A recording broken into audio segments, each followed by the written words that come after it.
This program contains content that may not be suitable for viewers under the age of 18. Viewer discretion is advised.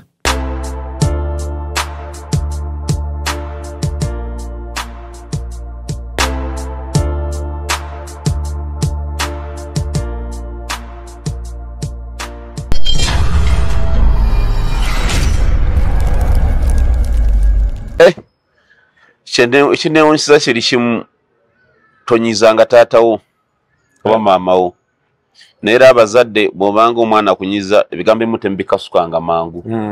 Raila Walori yalinyiza omugenzi Raila Walori yanyiza taata we Jaramogi Odinga nga bw'onogamba yali youth winger nga balaba waliwo bitatambula bulungi mu kintu kya taata we ne baleeta ekifuba kitebe tugende abazadde tubayiseemu eggaali bino tebitambula bulungi. Nga ne taata we mwali Raila yabakuliramu nga ne taata we wali ku kitebe awo namugamba Raila bw'oba olowooza nti things work that way, if you think things work that way you will never be president.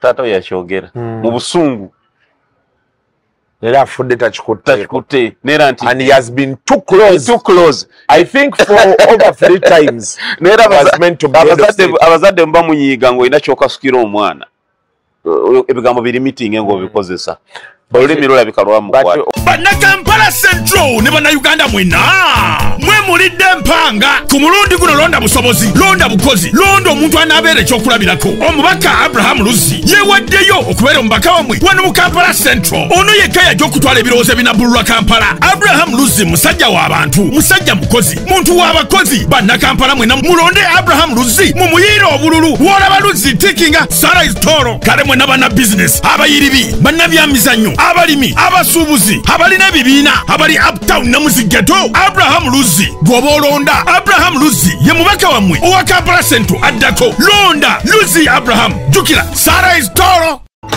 Hi, this is Kasuku. You must be wondering, how did I get here? I'm here to tell you about Delta Cash. Basangwano anali ekizimbe kiriko Children's Clinic ku level 2 wogenda okubeera ng'obasanga bagaba looni okuva ku $2 million paka ku $5 million. Naye bo bakugamba nti tebaagala kyapa, tebaagala sima ya kinno, baagala logbook. Emmotoka y'osigala ogivuga kasitoka kasante eri mu mannyago ng'oleeta logbook mu mannyago ng'oleeta bank statement tulabe sente zo zitambula zitya ng'oleeta ne national ID. Kasita tumala obitunulamu bagamba nti wakati wa 2 and 12 hours sente zo obeera oziyina nga zigudde ku account.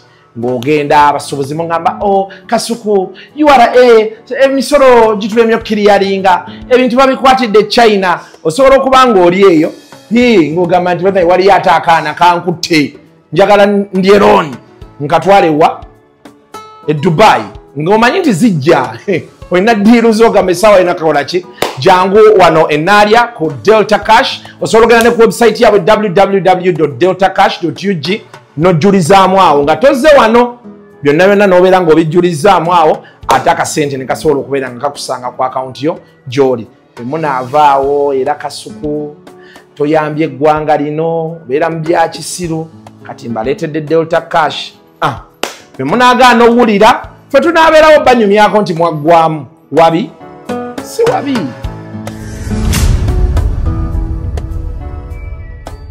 Ariya ruzungu kade Kasuku tujikole sawa namba ruzungu. Ruzungu tugenda muza kujjere kutoka ntoko ndimbuzi ndempuno arabuhura babaddi abakyala wale somuyomba inyembuto katonda ya chembuto genda weji waminge yabaweereza buno bukeeke obutini singa babu mutwale bamusonseka mukamwa bwonna n'abufulumiza mu nnyindo. Shakibwa alina guno omuggo gwa Musa wayitista premium detergent. Waliwo wanangali ebola y'akasajja kasendi kalimba bannange. Sendi bannange.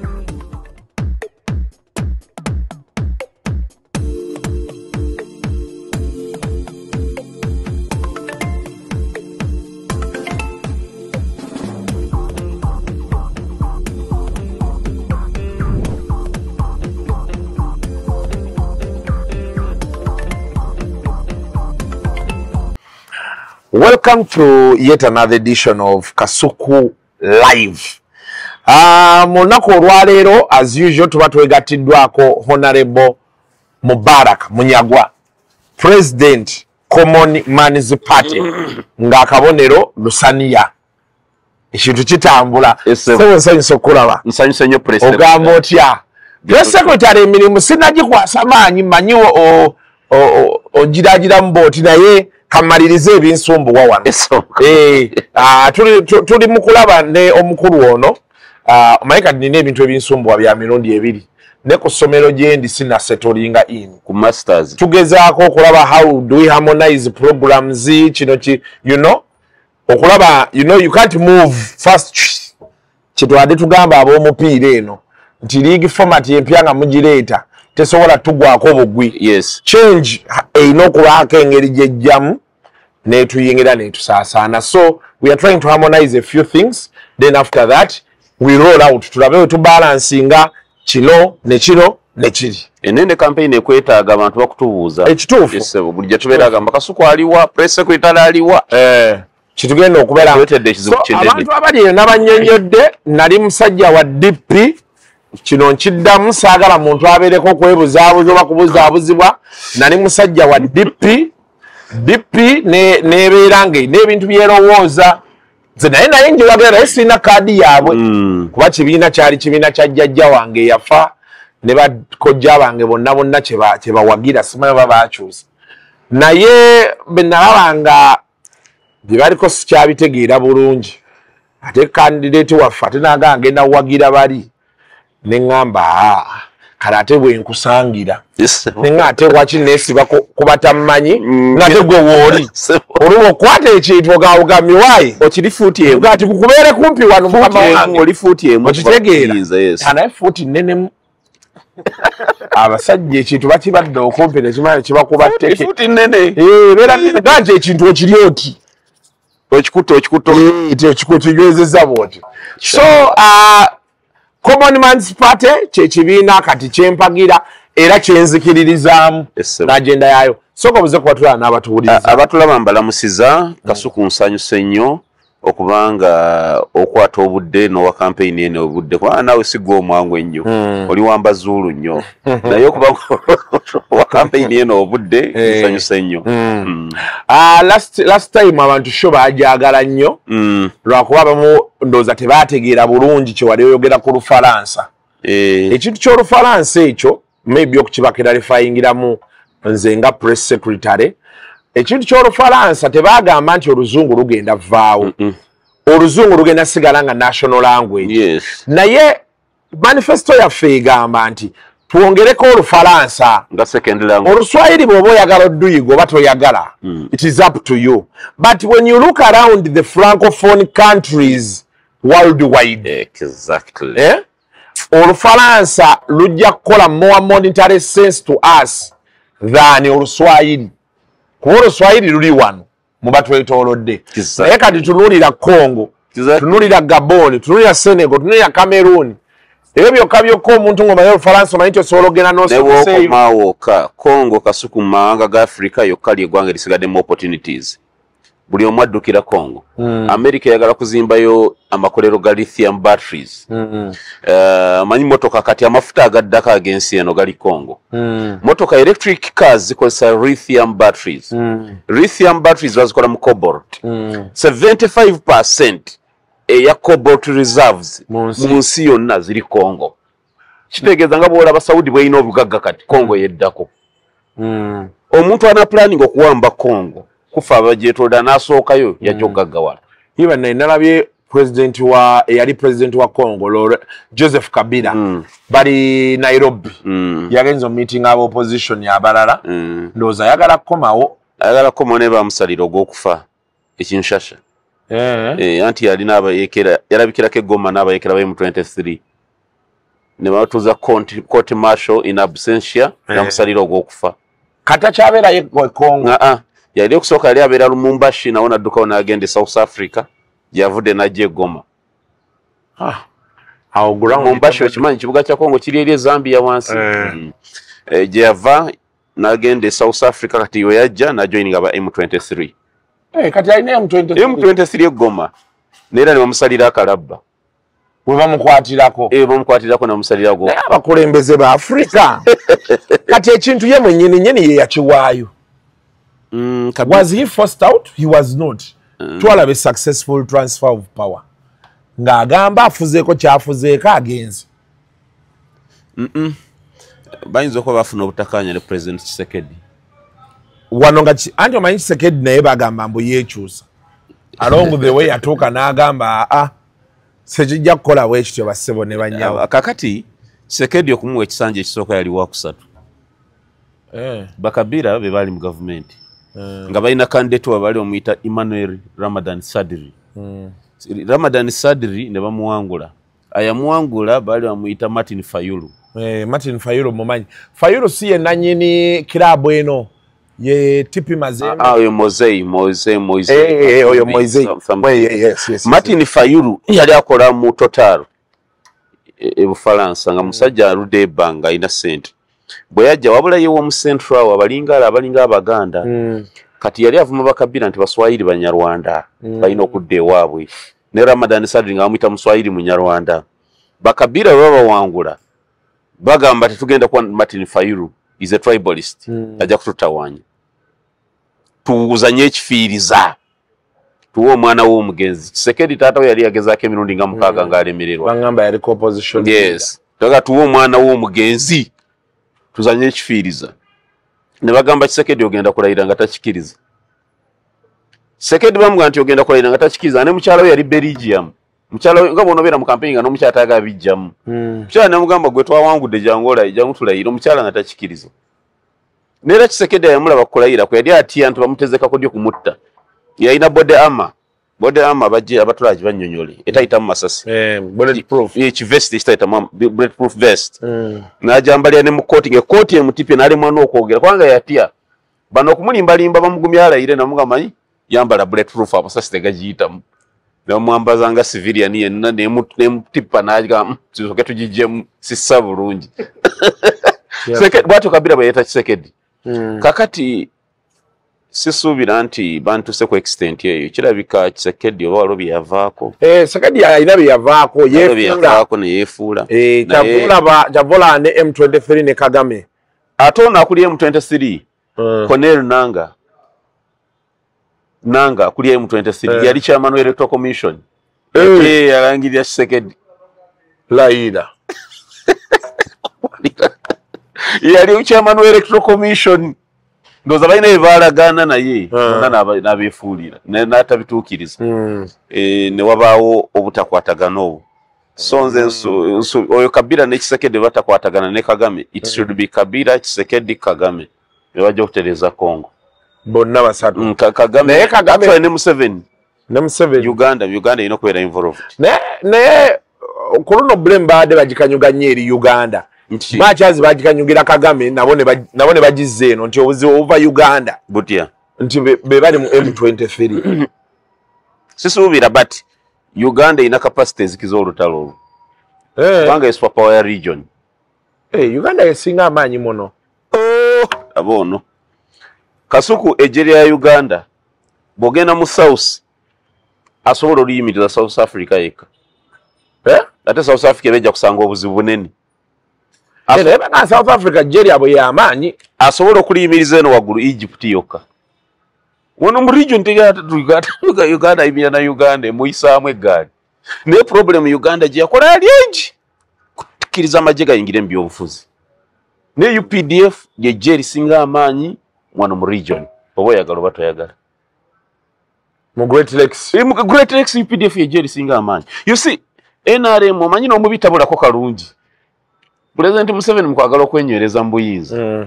Yafuna nnyo abantu abayivu n'abateeka mu magye. Buli profession mweri. Omuntu omuyivu bw'akola ekintu akikola n'obukugu bungi nnyo. Amagye ga UPDF jeri amaanyi. Neera Museveni wasala okusirisa olutalo lwe Congo alusirisa mu ddakiika emu. Abalumba abo bonna abayisa bavaayo. Okujjako ne Tanzania eyinza ogezaako. Ekiza ffe tubafuula ab'ebigere wano. UPDF jeri amaanyi. Abana bakuba amagye wano ne tugamba gwe sibatoswa tugambe. Ate ekibafuuza ab'ebigere bano ab'NRM babatabika mu bitabakwatako. Bino ebintu bya kalulu bintu bantu beekalakasa bya poliisi. si bya UPDF. Okay. Obo byawula. UPDF yakuma borders. Nera ffe tugamba Common Man's Party nti bwe tujja tugenda kwongera namba ya UPDF. Obungi beyongera obungi. Naye nga this time siba kubeera ku burden kuffe ku musolo. Tugenda kukolagana n'Amerika. America yaga ku investinga Congo. Tugenda jigamba basebo temutawana ffe katubakuumira ebintu byamu. Bo babirenga babasasula. To deploying Congo. Newe to deploying Congo wana Uganda bana bayizo Olufaransa. Mutambula na UPDF okunoonya ebyenfuna. Tugenda kudokiza UPDF wantu. Kutereza nga tewaliwo kasuku anoonya sente. Walino bawo mu na Uganda. Kitugana nga terezeza Goma gwe kugenda eno teka FM radio station. Oba TV. Kye tulimu kubasomeseza nti muyiga Olufaransa. Ebibala Congo yeddako kubeera ensi ekubibwamu ekyeyo. Naye tetulina genda nga bamukuba kyeyo. Tulina kwesookayo tubeere bannannyini nsi. Ejeeri yaffe eribeereyo, abasuubuzi baffe babeereyo. So UPDF tujja gigaziya. Naye this time enjawulo gye tulina President Museveni ku UPDF abadde akoze. But ensobi gye yakola eri emu kugiteeka mu nsonga z'abannansi. Naye eri ebbali UPDF alwayinza okukola. Sudan UPDF eyingirawo n'oddamu okunyumya abo bajjeno b'abadinka abo. Tosobola.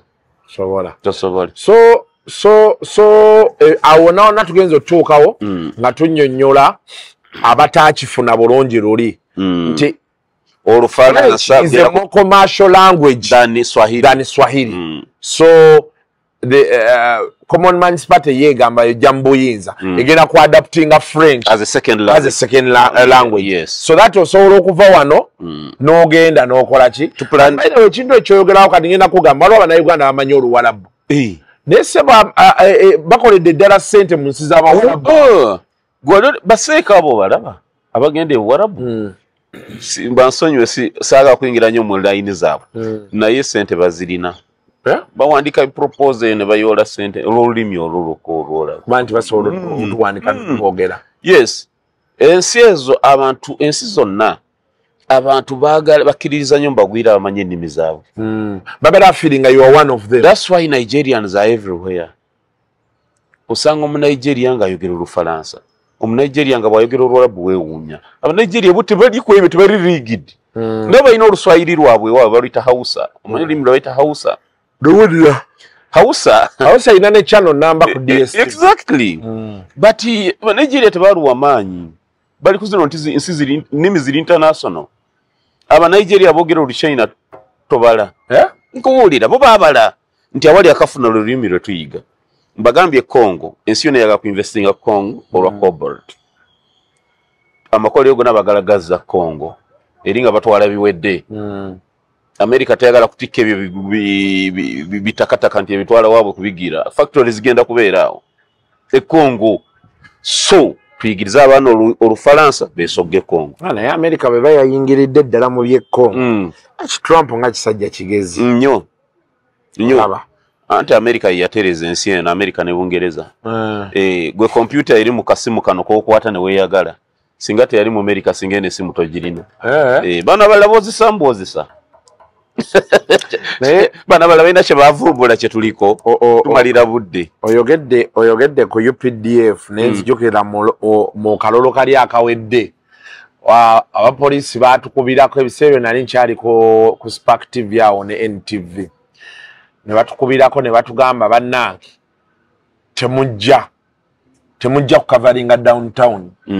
Waliwo we baayiye naffe tetubamanyi. Akulabulayo mu uniform n'ategeera nti kati oli naye. Mu lockdown era mu lockdown mwennyini waliwo abasajja be twasanganga kati ffe twakolanga ku makya ng'emmotoka zibakima. Wali olaba ku mbuzi baali baateekawo road block. Wano ekanyanyaawo ku bitaala nga baateekawo road block. Nojja noddamu n'osanga endala wano ng'emulago. Emulago wali nga tewalina mataala nga wali ddaaka nnyo. Waliwo ne twakozesaako ku akashi yaawo olaba poliisi eyo ku bitaala ya Fairway awo.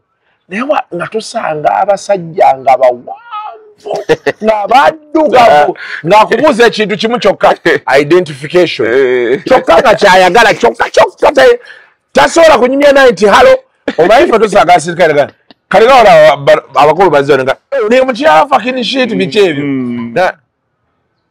omusaya akola bukozi bwati nga muwanvu akabwa identification si kirungi njayo ID kyovola ba majesi malungi kugateeka mbannansi kati wali eryejje SFC jezzibu nnyo binyo baliwa training gye baagiwa gye bawa SFC yakulumba balame behind their lines of defense nti n'ogamba koni aligalamba n'obatwala n'obakasuka mu kibira ne bayiga kono bamala emyezi ebiri ne bajja nayo ba ne bafiirayo kati omuntu gwe wadde training wait bwotandika omuleeta ayige mutyabo wa Common Man's Party ondozo kyovolaba wali obalaba nga si temufaanagana bo nsolo baz training akuyiga nsolo zinnazo so tosobola kukozesa jje ku bannansi tekiriyo world over tekiriyo amaje gayina kubeera actually n'enkambi ziyina kubeera kumpi na borders kubanga wano mu capital tozeetaaga wano mu capital weetaaga wonka jeri kuma president SFC Kampala n'emiriraano erina kubaamu SFC ne SFC neera terina kwetaba mu bino okutuma SFC egende kaleero ogumulula akajagala obolese problem betulaba abamaje nga mu kifo ky'okukuba embooko ate akuba muno ate ye tebamu training bino okuba amasasi mu bbanga kwata tiya gasi okuba ofuuyire tabimanyi ye bamutraininga kutemula mu second abo abaana be SFC baba training nti asobola okuterrorizing ekyalo yekka bwomu nakiterrorizing nakimalako emirembe. That's why bo balaba bazza omusango tebamuza mu kooti zammwe zino bamutwala mu kooti marshal baba bamanyi badiringa na muntu nsolo kyovola basali ebibonezo basali emyaka 10 badiringa na muntu nsolo so naffe je kambwe tulietaaga ate tulietaaga nga size nene SFC yo tujetaaga nga nene twetaaga JPDF jedene neri tunonyeze sente ensi zonna zikozesa amagye gazo okunoonya sente you deploy in Somalia tugitereze tutekeyo bank z'abana Uganda TV z'abana Uganda biki eby'abana Uganda yes economies tuziwambi ni Kenya bwe bakakutaba ngo tugitumba tutereza tukole nabo concession kumwalo gwe Mombasa ebintu yaffe bitirenga obwerere itise je balikozesa kunoonya sente terrorizing abannansi yeso bana Uganda njaba kitegeere nti Kongo tujetaaga mujja kukiriza omujagana mujja kukijukira myaka 10 je nabagamba nti munyagwa yogera Kongo eno tija fana bweti ensi resources weddeyo tuyina ekintu kibatera okukozesa rare earth minerals wali ekiwuliddeko byonna omanyi bayita periodic table the rare earth minerals these are 10 elements on the periodic table mulimu zinc mulimu lithium mjaze kuwa next time alkaline so I don't alkaline no togenda yakasiko jafuna problem jafuna problem no gena funa problem chi alkaline kweli ku periodic no ngamba bade ngamba mu rare earth metals ziri 10 ku periodic table gold talium nja kuzikuwa they are not rare ngekigambo ekyogera naye nyingi naye teziri buli wamu mu nsi yonna ziyina ensi ntono mwe ziri naye osanga cobalt is a rare earth metal ate copper is not a rare earth copper ne cobalt batugamba ngedda nti jebiri ekasesi era ku boda yaffe nebiri nnyo Kongo okusinga eno wano babidepletinga abazungu batuukawo nnyo ne babidepletinga ne babijjawo so kyengeza kukolaga nti rare earth metals biki byonna byetwetaaga ensi byetaaga biri Kongo naye bonna buli omu naddala America kubanga rare earth metals America zibadde singa okusurvivingira ko zibadde ziva China kati yaga kuteeka refineries Kongo ekyuseemu exactly amakolero agenda kube Kongo awo jukira Kongo teyina ba engineer teyina bache badde abaana tebasoma badde mu ntalo mu training abaana Olufalansa bagenda bafuna emirimu okay oba Abamerika banagenda yate banadda mu luzungu anti Abamerika bajja kwetaaga ba interpreters omaika suku mu overtime mtu atono bera yo America asobola okugenda yo n'abala nti mu myaka 10 katugenda kuba ffenna twogera luzungu kituufu Olufalansa nga tuzikiza nero oluzungu okulusomesa Kongo betaaga omusomesa amanyi Olufalansa n'oluzungu yabasomesa abaana oluzungu oba kitegeera kiriza obagaana ojja kuba mu business owaye gago gazze Raila Odinga afudde sorry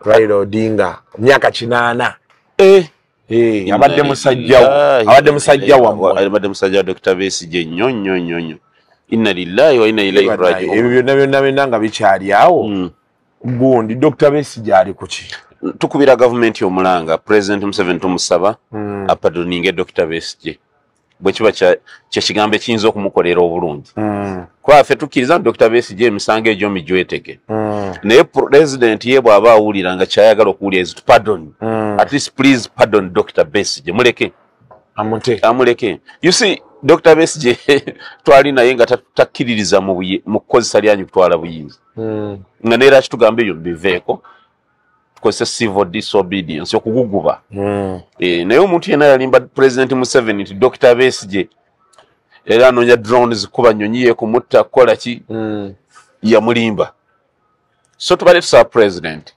akkirize agaane akkirize Dr. Besigye talina musango naye tumusaba akkirize kooti emu ebbeiro omusango mwali mugamba state yagambanga nti bwina obujulizi bwebuli nawe Mindi Asena one of the reasons ezamumisa ne mandatory bail ey'emyezi 6 mwaga mu musango okulira omusango kunaatera okutandika ti obujulizi weebuli kati ate kyekyatuuka obujulizi nga tebujja musango okutandika tusaba president akkirize Dr. Besigye afune bail Dr. Besigye ave mu kkomera abantu abamu bayinza obutakkanya naawe ne lwaki tiwaki osaba president okuba nti ate bata Besigye system zaabwe ziba zikola saalemwa baziwamba omanyi we need to be pragmatic ofugidde mu reality nfugire mu reality twetaaga Besigye ebweru nze sizanyira politics ku bulamu bwa muntu Raila is dead jalwadde mbyakusaaga Besigye mukadde 8 years amusajja Trump how old is Trump but is Trump 70 no not you googling olabe 80 Trump is 80 kyogamba atuusa okufa ate Odinga abadde alina mu kasente lwaki enkunyonyola naye abasajja babeera n'ebisima omuntu wabeera of advanced age kyangu nnyo okufuna any opportunistic infection mu kkomera omwo n'afa so tetusobola kudda ku bulamu bwa Besigye ng'ali mu kkomera tuzanye politics towa Museveni tomuta asiga olina omumuta kooti baaziwamba ozira tezirina kye ziyinza kukola gano si byamateeka tulina mu mateeka kitwa the political question doctrine ali 79 literally ekyoga nti Trump atuusa okufa kati he's still a younger man omulaba akyali energetic yes okyamulaba akyalina emyaka 15 of life so omuntu agamba nti lwaki osaba President Museveni okuta Besigye aba mulalu Besigye tali mukomera because of amateeka remand warrant yatwala Besigye mu kooti mukomera yali ya court martial court martial ne bagamba yayiteriwo mu mateeka meaning remand warrant yo nayo ne collapsing era tebamuta baganje omusango kati bakutute mu civilian court ne tutaputa constitution nti omuntu mwamala emyezi 6 mu court mukomera nga taweweddwa bail mu musango tegutandise kuwulirwa aweebwe mandatory bail baloya ba Besigye ne bagenda ne basaba mandatory bail naye yatumwa katuddeyo kiri mu mateeka kitwa the political question doctrine waliwo ebyobufuzi we biridinga tugamba nti amateeka ge gaba waggulu wa buli omu naye politics waliwo lwa ridinga over the mateeka yes president aganganye temuta teri mulamuzi asobola kuwa bail nga president agambye nganye can you talk about the prerogative of mercy gwokimanyi kooti ekusalira akalabba president n'akakujjako naga nkusonye kituufu kyekikulaga nti politics sometimes can override the law waggulu waki buli kimu not sometimes so tubadde tusaba president akyaliko kati tukusaba Besigye muyimbula abeere ewuwe mwe bail abeere ewuwe musobola okumuteeka under house arrest ng'afuna abasawo alina efamily ye kubanga he can easily contract an opportunistic infection okuva mu kkomera eyo nemuleetera problem because he is clocking 70. Yes, I know. Ekitalo nye kya Raila Odinga. Raila Odinga oyo ngenda kusaba betumala eno show. Ogenda kumpaayo endakika ne zinabeeraga ku Raila Odinga. Yes. From baita eulogize. Okuba kati wafuna ko chance mu meeting ako. Some meeting alo nagenda ne Dr. Besigye yandeka mu hotel. Nagena na meeting. Safuna chance. Okay. And then of course otuwe impact yokufa kwe ku politics wa Kenya. Because abadde kipini munene nadala ku ango ya Abaluwo. Kati avuddewo ate nga Abaluwo abadde tannabalaga replacement. Kuba abasajja bonna babaddiringa nabo bakalonza abaani ayite babadde Baluwo. Kinewunyisa kiri kimu tonyizanga taatawo oba maamawo. Naye era abazadde bw'obanga omwana akunyiza ebigambo ebimu tembikasukanga mangu. Raila Walori yalinyiza omugenzi Raila Walori yanyiza taata we Jaramogi Odinga. Nga bono gamba yali youth winger.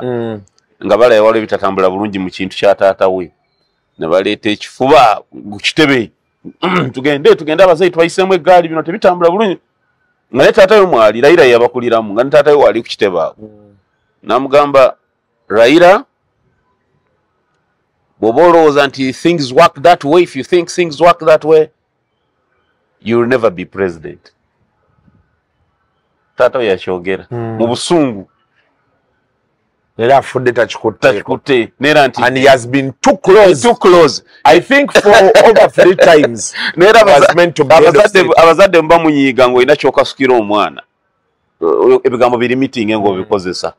Olulimi lulabika lwamukwata. Ensonga z'ettaka ensangi zino zafuuka nzibu okwewala katembo oyo yenna. Dduka mu Honest Estate Developers ofune ettaka eritaliiko ndooliito. Baguddewo estate zaabwe empya omuli Gayaza Kiwenda Phase 5, Mabombwe Phase 6 ne 7 ne Gobero Nampunge. Songa ne mu estate zaabwe enkadde poloti esigaddeyo ntono ddala. Hoima Road ng'Enansa na Bujuuko, Namusera Bugembe, Namusera Phase 3, Kachiri Mwera, Kachiri Magogo, Gobero Muguruka Phase 1 and 2, Wakiso Kasengejje ne Kachiri Simba Mannyo. Ku Lwentebe balina Nakawuka 0 Phase 4 ne Sissalutaba Expressway ate Namugongo Sonde ne Namugongo Misindye. Amazzi n'amasannyalaze weegali bw'ogula kyapa ku mmeeza tuzimba n'okutunda amayumba agawedde. Honest Estate Developers tusange ku Martin Road mu Kampala okumpi ne roundabout ya Aga Khan ku Mankeshwa Building. Essimu noti 772 57 28 73 oba noti 7 57 28 73. Wano totya nnyo the lucky charm that is Ruto. No Ruto ate tali lake. Ate awedde. Ate okugwa batya wano. Obalaba no Bakalonzo Musyoka. Martha Karua. Gundi ono Rigathi Gachagua. Balina formation ekye bakoze ekya alliance. Ruto abadde ageza kola alayinga na Raila.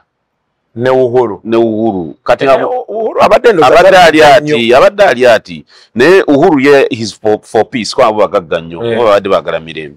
Ruto abadde okulumba balinga ina Raila. Now that Raila is gone, Ruto ali mu trouble. But also, don't you think it could have okufakwe kuyinza okuba ate kuyambye ye because badde bagamba ekisoka popularity ye badde se ekyokulala waliwo zino strikes okwekalakaasa abavubuka kwe badde bakola nga tebalina bakulembeze nga ne bano baruto bennyini Ruto yagezaako okwagala byeyingizaamu ne bamugoba ne bamugamba Ruto Raila ne bamugamba eno tojja kino kyaffe.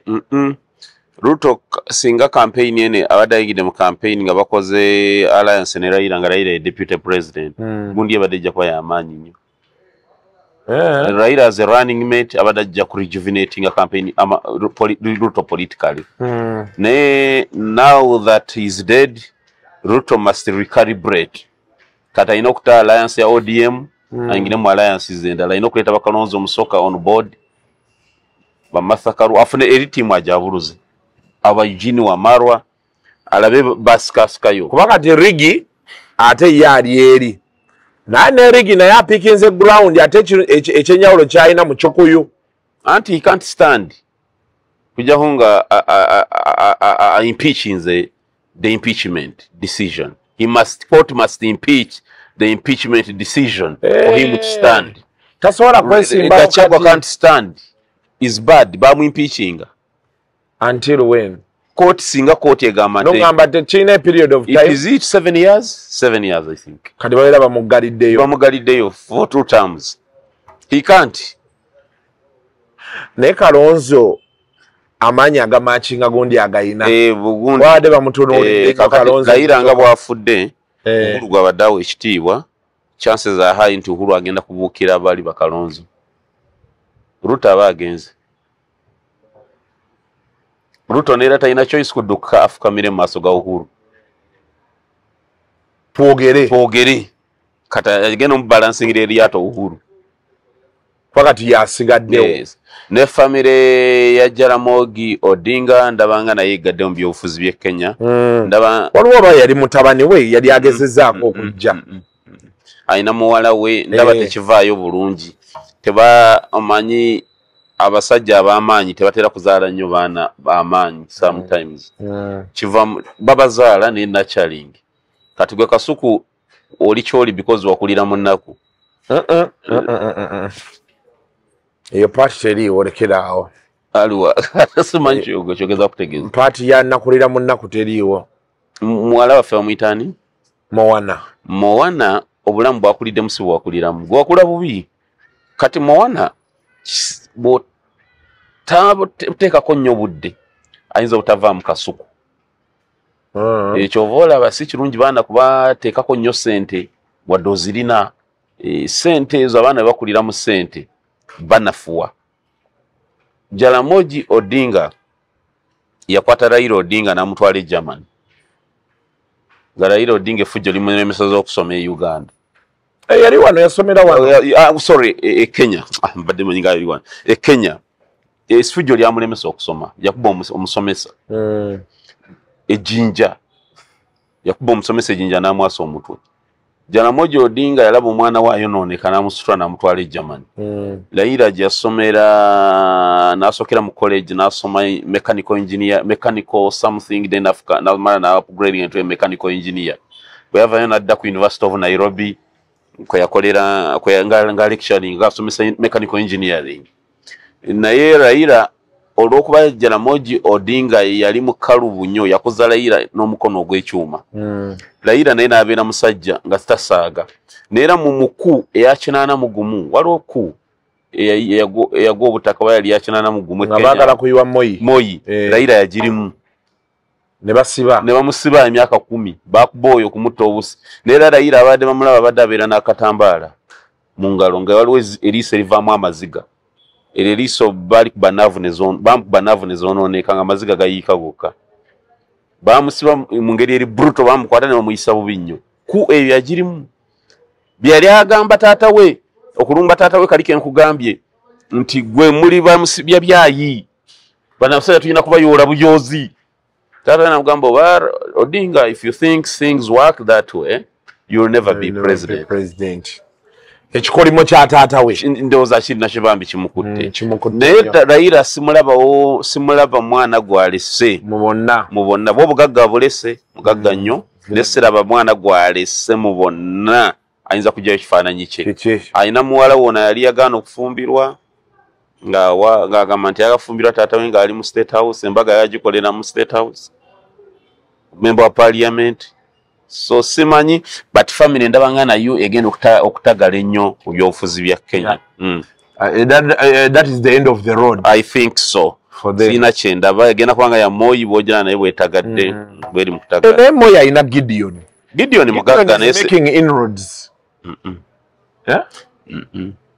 Kwazi Gideon Mukalenjini Ruto yajja n'ayingira mu gaapu ye n'amutikkiramu. Ruto Mukalenjini Ruto yajja n'atikkira mu gaapu ya Gideon. Abataxi balina kyo bayita okutikkiramu. Yamutikkiramu. Gideon pozi kati MP. Gideon MP Gideon yabuvaako baade mugambye akomewo n'agaana. Gideon mugagga pozi balukirozi bwalina ente enzungu ez'amata 15,000 emitwalo ng'esatu n'ekitundu. Gideon alina buli kyabugagga kye yeetaaga.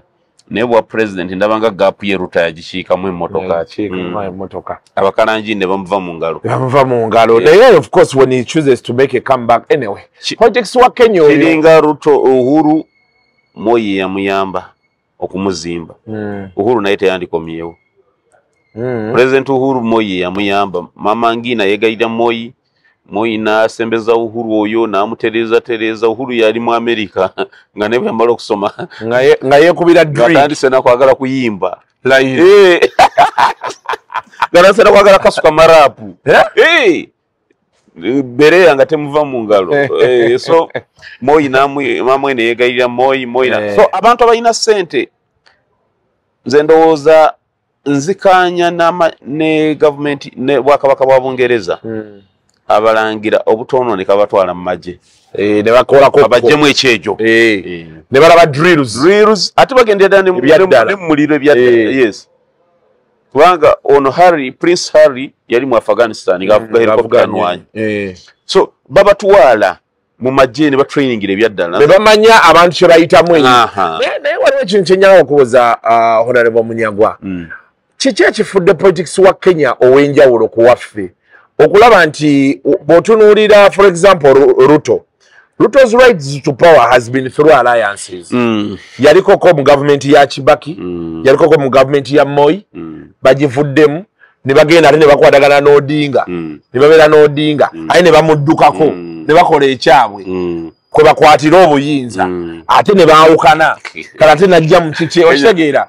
N'Odinga bw'ogenda omulaba kati speaker wa Tangala, Wetangula yes speaker wa Kenya bali basajja bodinga mwe bati ne bagenze bakyuka banoonya alliances ezibayitamu buli kalulu akajje Kenya they ditch an alliance kajogera ODM ngeyise nga balesa alliance endala Kenya ekiyita ensonga bbiri ekisooka Moi yabafuga ebbanga ddene nga nakyemalira nekyabayamba teyarekera buyinza magye Moi was a patriot obuyinza teyabulekera magye bwe yavaako yagenda teyatunula mabega neera obuyinza n'abubalekera bano ne bajja bagwa mu economy ennene Kenya economy ennene eyinza okugatta Uganda ne Tanzania times 1.5 or 2 yes economy ennene bano ne bagwa mu economy ennene Kenya economy ennene ate gwanga lya deals so bannabyabufuzi olwekyo ki economy ekinene babeera mu kuba deal politics wa Kenya wa deal neera baba na Kenya balonda omuntu wakyo balaba ku tribe balonda Kasuku abeza nagenda naawe waffe obbeewo tuleetere Kenya webiri tewaliyo birala Kenya teri kwebuzaabuza kati wakiffe wano oli baagamba ngenda kuwagira Munyagwa kuba Munyagwa amanyi anti abatamanyi ate ne batandika otunyonnyola nti nedda wakyo twalaba wano kalulu akawedde aba NRM nga babrandinga nopo kibiina kya Buganda. What is wrong with them okubeera ekibiina kya Buganda nga bo bapushinga interests za Buganda? Ebyo bigasse bibiri ogasse bibiri ekisooka obadde mutuufu ate ekyokubiri ova ku layini ate ntya ekisooka obadde mutuufu nti Kasuku okuwagira Munyagwa nti akumanyi obeera spot on omanyiife Abaganda amagezi getuyita olugezigezi lwe tuyita amagezi mu Buganda buli omu analyzinga buli kimu usanga boda omuntu ng'atematema politics n'oseka mu politics tetunoonya ggulu kati gwe Kasuku toli mu kuwagira Common Man's Party nti ofune eggulu bino byansi enkya bwe tubaako Common Man's Party byefunye sebo ku mmeeza olina okubaako oba oyagala oba toyagala bw'otabaako n'ogenda mu buyeekero oba mutuufu tebawagira muntu gw'otamanyi oba tebawagira muntu gw'otayinza kusemberera oba otabuse mutwe they don't do that. That's number one. However kiri ekya tribe kikyamu atogambye Kenya oli ajja n'awagira abaluwo for example for long a time Odinga's political capital has been the Luo anti kakati kankunnyonnyole Kenya lwaki bakikola batyo bagenda nafuna mu tribe emu ng'esinga mu 20% aba Kikuyu bagenda mu 30% wane Uganda toyina tribe weza 20 Abaganda tetulinga mu 40% nedda si kituufu si kituufu omanyi Buganda is a nation, it's not a tribe. Buganda gwanga what is a tribe and a nation difference? Buganda and si lulimi, it's not all about gwanga no simanyi tribe and a nation.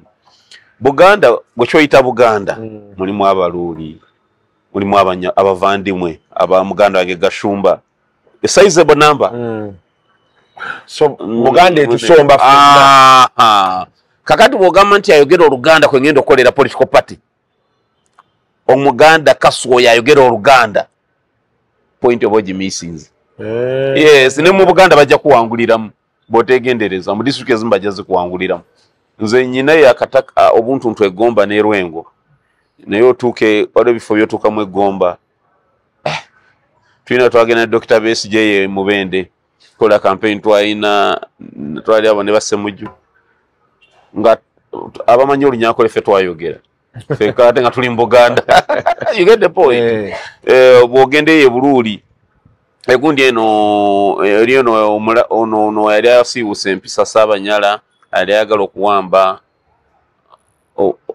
esazeri ali kutuleko wa Sabanyala kitufa Abanyala boje bali nera otugende ebale usange abateso Buganda eringa America tochayinza kusingolinga out no gamba ataina chika wano tali ojafuna problem jafuna problem kakati wane Uganda ekyegwanga tekikola kubanga mwanga gonna gali 8% 9% 6% ate semateeka waffe nabamwe ekizibu nti wano towanguza simple majority okubeera president olina kufuna 50% plus 1 vote meaning teri tribe emwe sobola kutwala president mu Uganda tekisoboka zina kuba alliances za tribes nga mukaago ba musanvu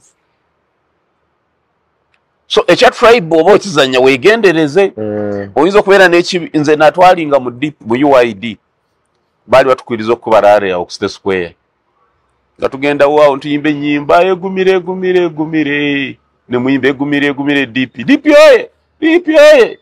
oye kakati basaba n'abanyabo abasajja batobye agundi Andrew Basaija akuli amakomera ya Andrew Basaija akulira amaje mugisha muntu betumala bawangula tugenda kuteka road block Katonga tebaja genda na byaffe waliwo abashiga bali bavudde mu kikuba betike emigugu bavaho viraga ebine bifiire tugenda baga ebine bifiire turugeho tugenda nga balaba bimuli era DP yasukanga DP ya muchenda 2000 yaganda okusuka Buganda ngekitono nyegenda ko achole wa mau ninga nebusoga twakomanga jinja wa basale kezala because tribe Uganda taina tribe a weather 30%. There's a question I want to ask you or you get the DP. At Kenya, let me take you this nga tutanda kucha DP. Kenya ola mountain the Merus the Chikuyus walwa balao ba what tribes such as the mountain those because we are 35% in total zigabo yi so zigamba the mountain boche wogera ko chovulira bigatha gamba yada gamba hey cousins abadde na slogan jarese hey cousins abadde watambula mu nsoro kwaye mu Kikuyu nga bagenda mba Meru bani agenda agamba hey cousins they are their cousins Chintu che Kenya chilibwe nyonyo mawanga because bo rusozi rukola 35 katoba gagende lyo nonye 15 twale government walo zibera zegabye bakale enjini bani be batyo obadde uza DP mbadde kuuza ku DP that where did things go wrong DP Femu kusoma DP twalituulira DP semogerere yanyuka mangu ne tujja wano nti up to around 2001 DP mistake yakolebwa omugenzi Paulo Kawanga semogerere mu kinana obutagenda mu nsiko gwe babba akalulu ate yagenda ba President Museveni bagenda Honorable semogerere omugenzi Katonda Musasa esinga yagenda tewandabye ku Museveni semogerere singa yalangirira tugenze mu nsiko olutalo lero terwantu na banga ddende wantu emyaka ngeji wanga yeyine gwanga lyonna nga liri kuye ate nga central mwasinga obuwagizi mu kinana singa yagenda nekakati singa DP efuga wano kuba bannabyabufuzi bonna abasinga nakati tewali atalina kalandira ku ne Museveni yaliko wa DP Museveni yaliko youth wing wa DP but right now Tessa deputy secretary general okulaba nga DP mu parliament teweza babaka 15 politics bwaba ne Kanu Kenya obe inayo mbako omu wabiri yali ne Kinyata tata wa Uhuru yes ate Uhuru lumu yajjirako mu Kanu luli ne namana najita politics ebina byofuzi si dini si gwanga binayofuze ebanga bolaba emmotoka gyogula kutwala e Masaka ogende Masaka mu benzi nefa terikigana kutula mu kirole kya matooke mu maaso n'otuuka nande nkubuuza wali wachi mu Uganda, not just now but from way back, people don't believe that Honorable Munyagwa today you can wake up one day and you have an alliance with NRM. And kakati what is happening So bad to a point if there is a state function no gendayo but ngomeka abantu bewalira opposition bewala ne state function na ekyo NRM yekikoze NRM state ebintu ebyononye. For instance, state functions yazifula ze NRM. There are functions which are state functions. These are state functions nti zandibaddeko buli omu. Nti nga independence state function. Independence yandibadde nti otukola entimba yaayo ngeraga diversity mu ndowooza y'ebyobufuzi. Ne speeches ezigenda okukolebwa. Wandibadde otekawo boyina ebiina by'obufuzi katubale 8 ebiri mu parliament oba 7 ng'otekawo obudaala bwabyo. Podiums.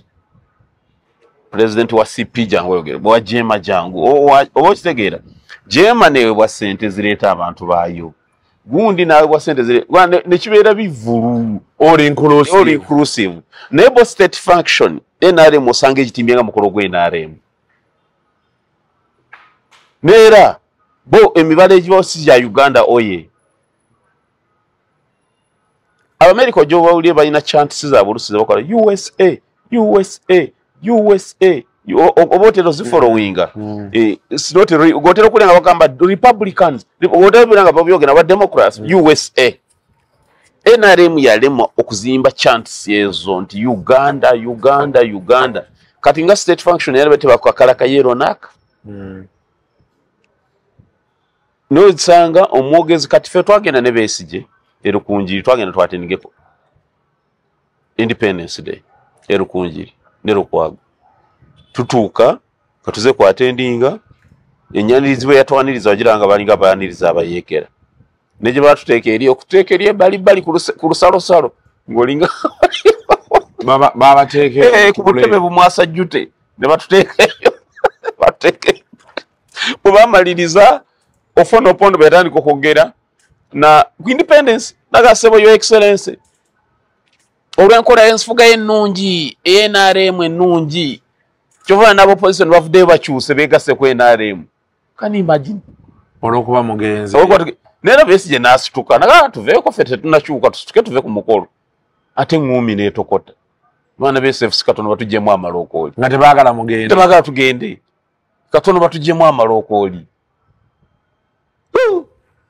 Mpadde ka interview kalungi mama Black Man wenno olinga byakulya naye mukwano badde nyinamu obuzibuzibu nyina wenjagala okulaga wano speed naye bwe nagenda n'emmotoka nga nekoze delivery ekisajja kino tekigenda kumpa okyekola delivery kanekola delivery naye ndakola nti naye wa boda wa wano mukyanja wano ate ffe tukyabikola ebyo maye mujja ne musula eri essonde ne mulowooza nti zimanyi n'okuba nowa boda wange kubanga obutuufu ngenda kuleka wano emmotoka naye kati walifunye omuntu gwokubira najja nanona speed afe wano tukozesa ride now app ogimanyi ride now ofunirako genda wano genda ku Apple Store teekamu ride now ogirabye yiiyo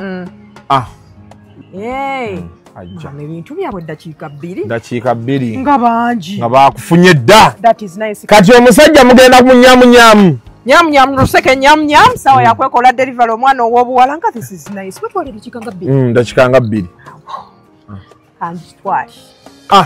kati owa bodawo wuuno maama nga ayanguye azze mangu anti eyo gye bayita ride now owaayo omukyalo ono nedda mukwano otuula mabega mwamanyira okugiraba oti muwereyo erumenti yiino oyambale saagala okube mutwe wansi omutwe gwe gutambuza food for the soul ansooke ngitwale ku delivery mukwano tugende boosi omutuusa bulungi eyo ngambako ng'otuuse ekyo kye bayita ride now let's ride ngumi zatuli nako zatuli kakati So NRM yeyonoonye bino ebintu bandibadde baawula emikolo egyabwe ku mikolo gy'eggwanga woteeka nti jana ne luumudde as a public holiday gwandibadde gumanagingibwa na church nga gye mwakwasa Anglicans taliwa Anglicans bishop jana ne luumu olunaku lwa bishop jana ne luumu yandibadde archbishop interreligious council nga managinga ne batukolera ne seating arrangements. Okay, president being the fountain of honor, awewamu that preferential treatment. Naye kati ojagenda wali NRM secretariat yetegese kan oberewa. Bali ko bagamba nga bemukyuse. Bano bakyuse. Kyobola abapondose sebo. So kyobola bakita. However, Uganda ino kudde ku nkole eyo. Nti bwe tumala akalulu differences zonna zino okubeera buried. Ne tudda ku Uganda first. Now obudde nno bugenze ebozi tugitutte nyeeri tulina topics nga 3 tetulina okubeera nga tutakolinga ekintu kya Raila okirese bulungi. Now one tulina ensonga ya iPod. Nopu yali yava mu iPod newandika n'okuwandika mu kooti n'ebyaddako bawandiise nga bagamba baagala kukomawo mu iPod. Ekyo kimu. Ekyokubiri obululu abantu bagamba ebbugumu nga temuli ne numbers common man's party abantu nga temubayina ngate nupu NRM bebati bajuza buli wamu si kituufu nti tubalina ate bangi naye ffe enjawulo gye tulina tetusomba abantu ffe tetusomba kati nupu babadde mu iPod badde bekyanze lutu eno nupu emaze emyaka 4 nga ibone NRM basiga ofuna ku sente za iPod. Eyinza ofuwe efunye obumbi obuwera 25. Ne NRM bayina sente. Nupu ne NRM basiga okugabana sente za iPod. Kyovola nupu yalabye nga losi gyekola ndowooza nnene kubanga guno mwaka inafuna bilioni 7 n'ezigwamu. Mu kaseera kano mwe tuli. Ndowooza yalabye egamba cheeke eno terekeka ne gatuddeyo bannaayi. Kakati bo bayina sente zisomba abantu. Osanga omuntu nga bwakyala emityana basomba ab'ekasanda ab'emubenda abaawa kyobola yalaiza bizwako taxi nyingi abayiwaawo n'abenerale abantu emitwalo 2 nga bannansi ba indigenous people mulimu 10,000. For we don't do that. For instead we hold mini rallies ne major rally. Our mini rallies ziba ntono ziwaka abantu 5 3 meka 2 3 5 mu district gyo twabadde Namutumba twaholdinze minerals 8 on average osinkanya abantu 4 ezibe 13 mwebi ne twaholdinga ne major rally emwe yabadeka abantu 12 so kwe tugenda kuve Namutumba district eyabalonzi ng'emitwalo 6 nga tusinkanya abantu 6. That is enough to cause a multiplier effect district level ate juke district judge. So fe tugenda kuva abantu nga tusinkanya abantu mu bungi nenga abaawo siku kusomba n'otula mu hoteli noga kisawe kijudde abembale batuuse abawo batuuse no jogguka ebyo birimba those are they present a fixed support noza nti akalulu kalina kumbe tokakola ki tokalina. So we have MPs, a number of them. So twagala tugenda okuva mu constituency ya MP waffe nga ground tugisofteninze mineraries bantu 5 bantu meka tutandika sawa 3 ezokumanya tumaliza 12 tugenda tuogera buli ka trading center ne okusinga okujabe jinjo watu abe Kampala obatwali mukono abe Kawempe obatwali Makindi amaloga mwalabe kye nakoze Makindi nengo osomye bantu ba district 3 oba weri bafete tusomba bantu. Number 2 ebugumo ekirireso obutaba mu kalulu kano ekisooka nkwata ba DPC nkwata gye bakwata ebintu sejuzi twabadde kaliro lwitwali palisa twalina venue yaffe ngeri mu industrial area ngwakava mu kibuga katono DPC na RPC daga event tujiganye tubatute kilomita 7 kuva mu kibuga nera butwatuke palisa twalina program ngwaliwo omwagizi waffe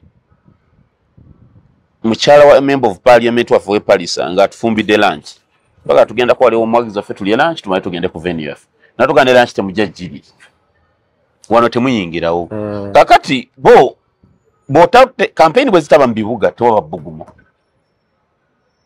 venue bakola kilomita 7 But some of them police are citing anti teyagala ku disrupting mirimu economy kufukamira.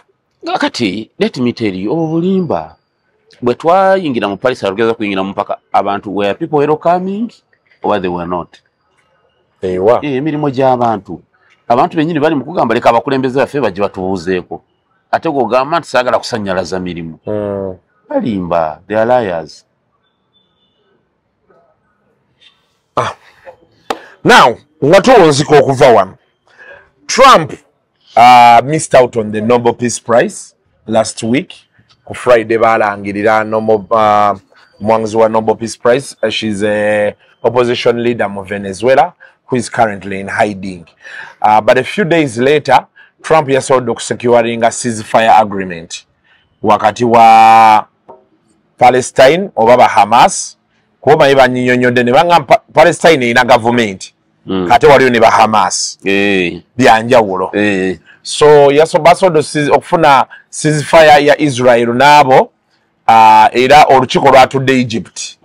Ne bekwata mwana mulabi agamba president wa Israel nti why don't you pardon Netanyahu? Nera ekisha the part of the deal. Ebyadde mu deal ebitabadde mu buwandi. Ekisooka Trump of course yeka yabadde n'ekisumuluzo ekiyimiza olutalo olwo not anybody else. Netanyahu yali yekwese mu lutalo olwo nga yagala lubeerewo one yalina ebizibu ewaka prosecutions ezaali pending ezaali ongoing ne kuno attaaka yokka Abaisirairi Abahamas okulumba Israeli eggwanga erisuubirwa okuba nga liyina intelligence network set up ezinga kirizo bagana prime minister chief of defense forces abakulira obukesa abaaliwo okuseera ekyo baadde bagenda kumalira mu makomera. So they had to prosecute this war by eradicating Hamas nti badde nga balina justification lwaki tebalina kuwaabirwa oba kusibwa. However, eradicating Hamas nayo kyali kirooto kusaaga mu busaazi. Hamas yatuuka ne adopting guerrilla tactics and bw'oba watunuulidde bw'ogenda n'olaba ebifaananyi bya Gaza olina tanka bya Israel by'olaba ebiri ebyayokyebwa biri ku mabbali g'ekkubo olina bw'ogenda obirabalabamu nti bwe baafuna emmundu z'okubibegabegezi ku batanka za Israel Israel yali esobola kusigala ng'eboominga naye occupyinga territory kijagaana ate okuboominga ku gerira bw'okuba ekizimbe kino ne kikka yadda muno mu biwongo bisigadde mu yekweka ne RPG nojja ne tanka n'agiwummuzaako ekikompola mwena ne mwaka abalimu. So talo ba Trump yayita Netanyahu n'amugamba ndowooza tuteese hostage tojja bafuna naye abantu beeyugijja kweyongera kufa. Ndowooza ne batuula ne babikkaanya eby'omunda gino emisango giveewo bino biveewo bino temwenenya tyani yayiraga jjala ani yakola kikwa Israel bwe batandikikoze. Prime Minister mpya yandiza ngamba Netanyahu bano tubasibe tubawozesa. Israel bagirumba muliwa. Nijiri emisango emikadde gya corruption egyebirawo bibamuwa. So ekyo kya Netanyahu yadda ino kusooka okufuna assurance nti tagenda okutaataganyizibwa mu mbeera. That's number 1. Number 2, Trump yamaze olutalo olwo okusigaza Qatar. Israel yalumba ku ttaka lya Qatar a non-NATO ally of America.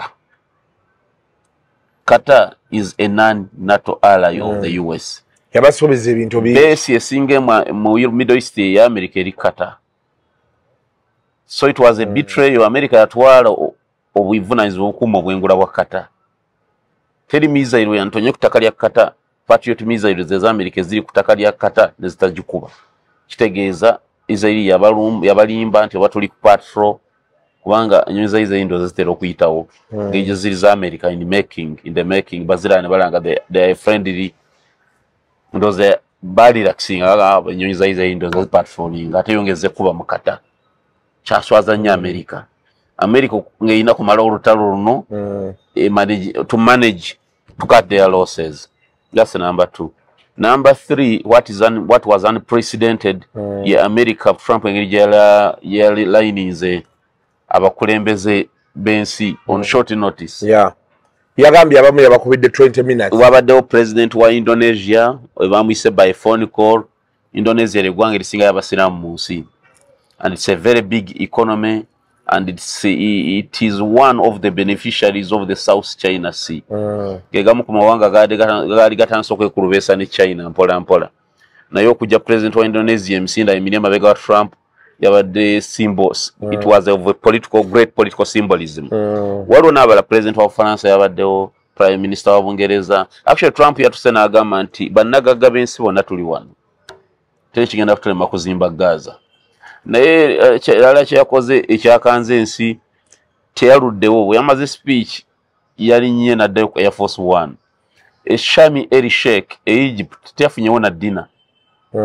Akabadde kabonero kabi. Simanyi oba ekyamunyiza kya butayita mukwano gwe, butakiza mukwano gwe, because Netanyahu yadayagala okujja. President wa Turkey n'agamba Netanyahu bw'ajja nze nvaawo. Netanyahu n'amugamba abasajja bano beesaza akajegere kireke. Wana labia atawana ne president wa Turkey. Ani? Trump. Anti of course, Turkey ojetaga. Turkey member wa NATO. Turkey, America inayo nuclear warheads zeterekayo. Turkey yakuyamba okutereza Syria, abayekera bakuba Assad bava Syria. Turkey ojetaga ally wa America. America inova allies banja osi Israeli yoka. So ebyo Trump yagamye tugenda tubikwata kompa. Kati president wa Israel ye yazze. Prime Minister. Naye yagenze mu parliament ya Israel. Trump yagenzeyo. Gye yayogeredde ebyo gye yavudde nadda. Egypt.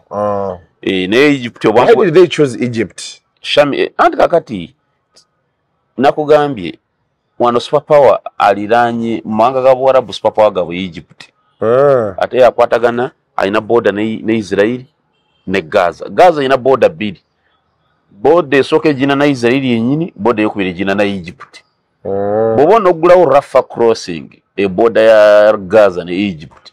Oyina okubanga okolagana ne Egypt. Aba Egypt bakuyambe emundu obutayingira mu Gaza. Emikwesese gyonna tunnels eziva mu Gaza zigukira Egypt.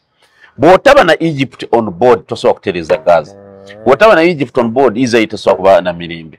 Egypt is a strong military ate ziborderinga ne Israel.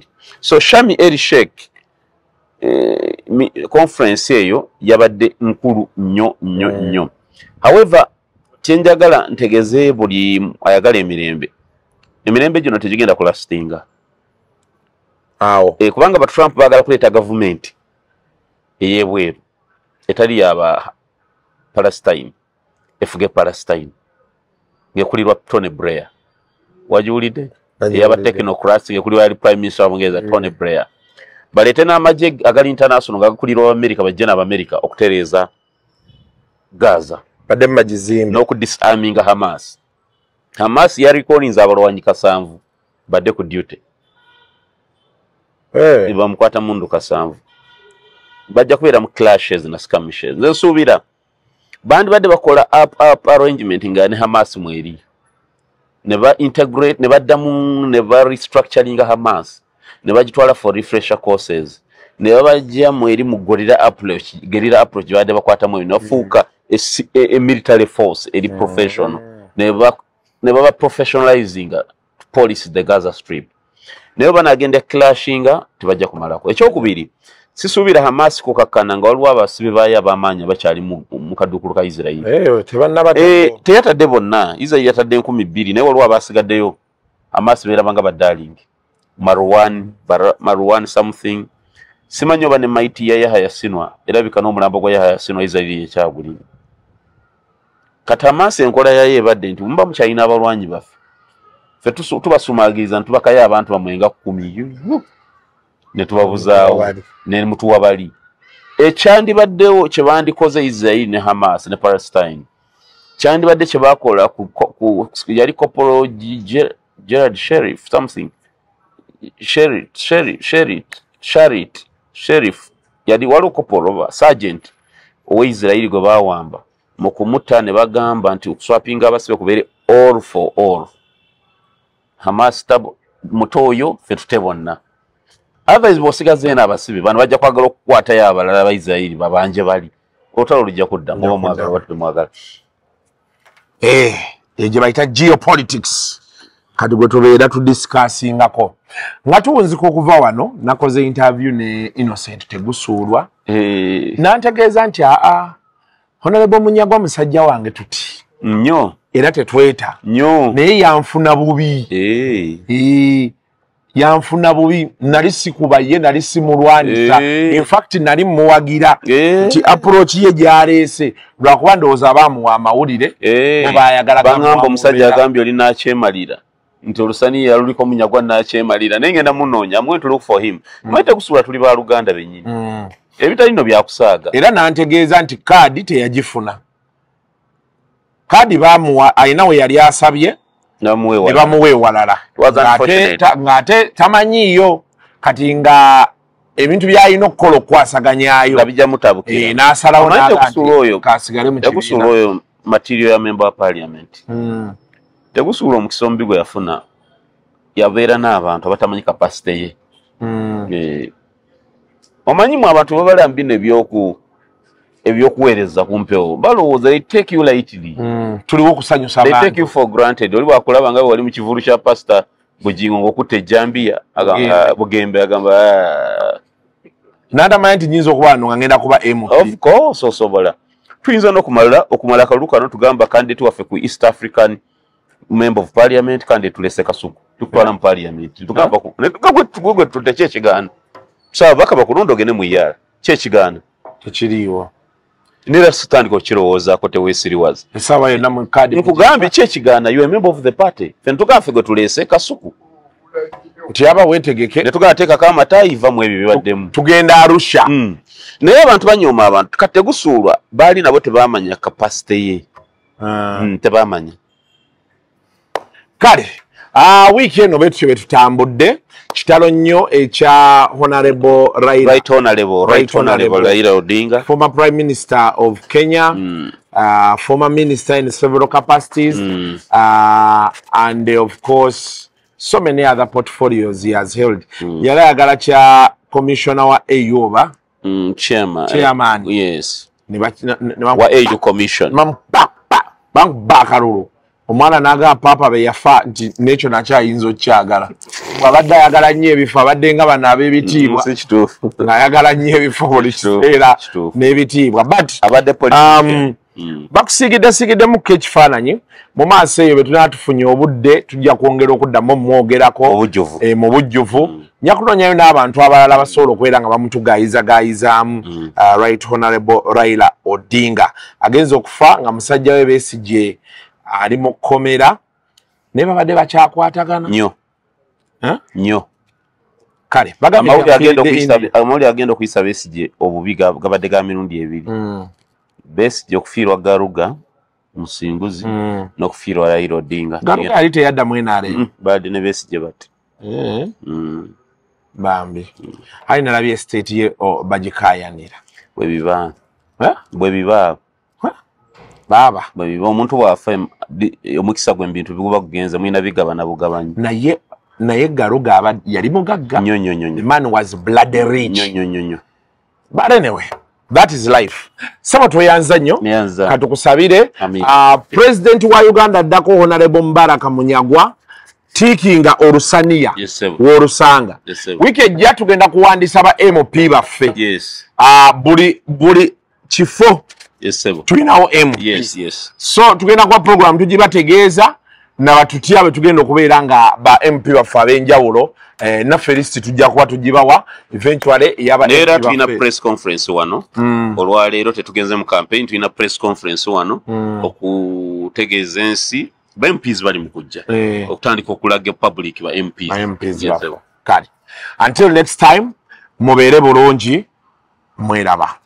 The views expressed on Kasuku Live do not reflect those of the host, producers, or management. They are solely of individuals providing them and do not represent or reflect the official policy or position of this YouTube channel.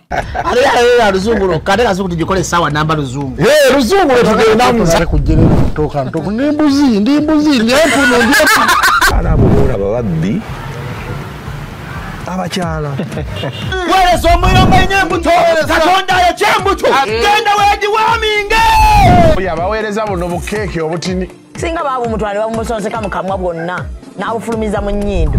Kibwa alina guno omuggo gwa Musa White Star Premium Detergent. Waliwo wanagambye ebola y'akasajja kasendi kalimba bannange. Esendi bannange.